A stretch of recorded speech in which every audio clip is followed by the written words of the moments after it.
Mana tadi Codot yang komen katanya zamannya Bung Karno belum ada Brimob? Bos, tidurnya itu jangan terlalu miring makanya. Agar otakmu itu nggak miring, bisa lurus. Ya drone ya. Kenapa kalian tidak suka dengan ada kebenaran itu? Ya, dengerin.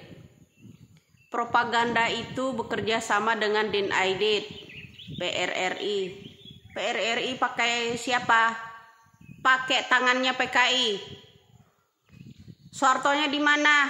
Berlaga jadi pahlawan pura-pura anaknya sakit. Paham? Jangan dibodohi lagi Indonesia ini dengan drama-drama kalian itu. Pura-pura nggak tahu lu semua. Ya? Tuh baca tuh. Siapa nama bapaknya Ganjar? Nggak ada Brimob. Brigade Mobile itu Brigade Mobile kalau Anda nggak tahu. Paham? Pembebasan yang namanya Papua Barat. Tahu apa sampean? Sekarang gini. Tentang KKB aja ya. Tentang KKB aja, nggak usah jauh-jauh. Kita bahas ke PRRI. Kalau orang tuanya Prabowo itu ya anggota dari pemberontak, pinjam kaki tangan PKI. Paham loh? Ya, kenapa Indonesia nggak boleh bersuara gitu? Lo harus tahu itu. Indonesia ini udah nggak bodoh lagi, bro. Semakin kalian ancam, semakin akan terkuat. Benar filosofinya yang namanya Bung Karno itu ya. Lahirkan kami 1000 orang tua agar mencabut Semeru beserta akar-akarnya. Ya, berikan kami 10 pemuda yang bersayap agar bisa menggoncang dunia. Nah itu memang ada filosofi itu jadi kenyataan, bro. Semakin kalian mengancam pemuda-pemuda Indonesia ini, akan semakin terbongkar kebusukan Bapak Prabowo. Ingat, melarikan uang negara Republik Indonesia ketika Bapak Prabowo meminta, ketika Bapak Bung Karno meminta audit keuangan kepada bapaknya Prabowo. Bapaknya Prabowo melarikan diri menjadi warga asing. Siapa yang menjemputnya? Ketika Pak Soeharto menjabat menjadi presiden, Pak Soeharto memerintahkan Adam Malik untuk menjemput Sumitro Joyo Hadikusumo menjadi kembali ke tanah air Indonesia ini. Aseng, teriak aseng lo pada. Paham lo? Dikit-dikit teriak aseng. Tuh, Sumitro Joyo Hadikusumo itu semenjak era Bung Karno, ketika Bung Karno meminta audit keuangan negara Republik Indonesia ini, beliau meninggalkan negara Indonesia ini menjadi buronan. Anaknya jadi buronan nggak 98? Jadi buronan juga kan? Udah pecatan pula. Paham loh? Nah sekarang gini, hal kecil aja. Di Papua, KKB, kenapa Bapak Jokowi justru berpesan kepada Panglima Yudo? Tidak berpesan kepada Menhan? Mikir.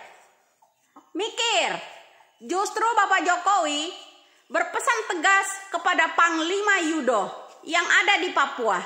Pernahkah Bapak Jokowi berpesan keras kepada Menhan? Semakin dia mendekati Bapak Jokowi akan semakin terbaca. Itulah taktik cantiknya Bapak Jokowi berpolitik. Salut gua buat Bapak Jokowi. Kalau dia tidak dikandangin, dijadikan Menhan, tidak akan terbukti apa yang disebutkan dia. Saya ini orang TNI, paling TNI daripada TNI, ya, paling NKRI daripada NKRI, paling TNI dan lebih dari TNI ya, lebih TNI dari TNI. Sekarang terbukti orang yang bilang TNI lebih TNI, pernah nggak dia membersihkan KKB, OPM yang ada di Papua? Hadir nggak? Bersuara enggak? Yang namanya Prabowo? Tidak pernah. Kenapa Bapak Jokowi menyuarakan dengan lantang kepada Panglima yang namanya Panglima Yudo yang ada di Papua? Tidak menyuarakan lantang, tidak tindak tegas untuk Prabowo. Tidak. Mikir. Kau harus mikir. Cerdaskan anak bangsa ini. Ya, semakin kalian mengancamin anak-anak pemuda di Indonesia bermedia sosial, akan semakin ketahuan siapa kalian. Sedikit demi sedikit akan terkuak. Sebentar lagi akan terlahir semua 1000 orang tua yang akan mengungkap itu, bro. Ya, majulah Indonesiaku. Bukalah suara Indonesiaku. Jangan diam saja. Hah? Jadi paham, anggota PRRI itu siapa? Sumitro Joyo Hadikusumo. Sumitro Joyo Hadikusumo itu siapa? Orang tuanya Prabowo. Ya, bekerja sama, propaganda, pinjam juga kaki tangan yang namanya PKI.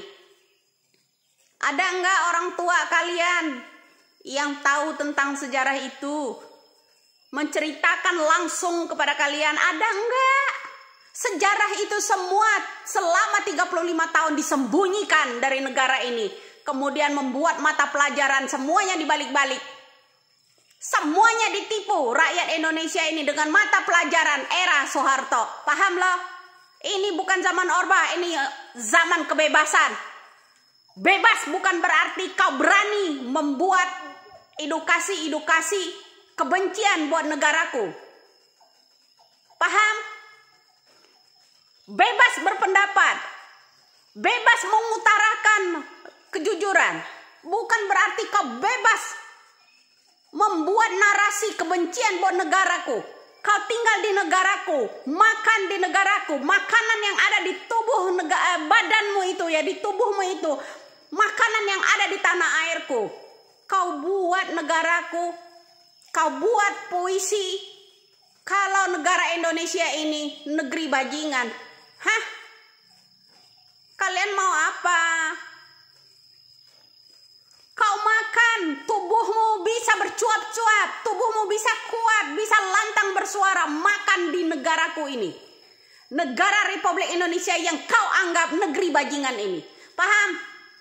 Tidak akan kami biarkan seorang anak pemberontak, mantan pemberontak berkuasa. Dari nada omongannya, saya ingin berkuasa demi kepentingan rakyat. Kepentingan rakyat mana? Anak buahnya DNID, anak buahnya Ormas. Kepentingan rakyat mana? Kepentingan rakyatnya mertua. Tunggu dulu. Indonesia akan semakin cerdas, semakin hari semakin akan melahirkan ribuan orang tua yang akan mengungkap itu. Paham? Salam cerdas dan waras. Salam NKRI. Satukan barisan. Jangan sampai Indonesia terpecah belah dengan propaganda melalui media sosial, melalui opini busuk mereka. Kita jaga negara kita. Mereka melalui media, kita juga harus melawan melalui media. Jangan diam saja. Perempuan maupun laki, muda-mudi, tua-muda. Ya, kita harus menjaga seperti nenek moyang kita, menjaga negara kita ini tidak akan tercipta dengan rasisme, etnisitas, karena memerdekakan Indonesia ini bukan satu ragam saja. Paham di situ, Drone? Lo harus nyimak itu.